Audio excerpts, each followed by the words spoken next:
જામનગરની રંગમતી અને નાગમતી નદીના જે વિસ્તાર છે આ વિસ્તારમાં ઘણા સમયથી ઘણા બધા જે ગેરકાયદેસર નિર્માણ છે એ થયેલા છે અને આ નિર્માણના કારણે જામનગરમાં ઘણી વખત વરસાદના સમયમાં પણ ફ્લડની જે આપણે પરિસ્થિતિ બની છે.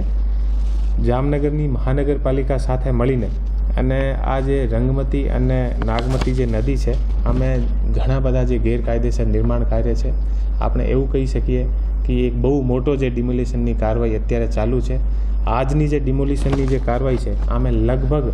300 ને આસપાસ નાના મોટા મકાન અને બીજા ધાર્મિક જે દબાણ છે એ છે અને ટોટલ જે જગ્યા છે આ લગભગ 8 લાખ સ્ક્વેર ફીટને આસપાસની આ જગ્યા છે અને આ જગ્યાની અંદાજે આપણે બજાર કિંમત ગણીએ તો લગભગ 150 થી 200 કરોડની આસપાસની આ આખી જગ્યા છે. સૌથી ઇમ્પોર્ટન્ટ વસ્તુ જે છે આ દબાણના કારણે અમારા જે 100 કલાકના ઘણા બધા જે ગુનેગારો હતા એ ગુનેગારોનો પણ અહીંયા દબાણ હતું અને આ દબાણની જે કાર્યવાહી છે એ પણ પોલીસને દ્વારા અત્યારે હટાવવામાં આવી છે.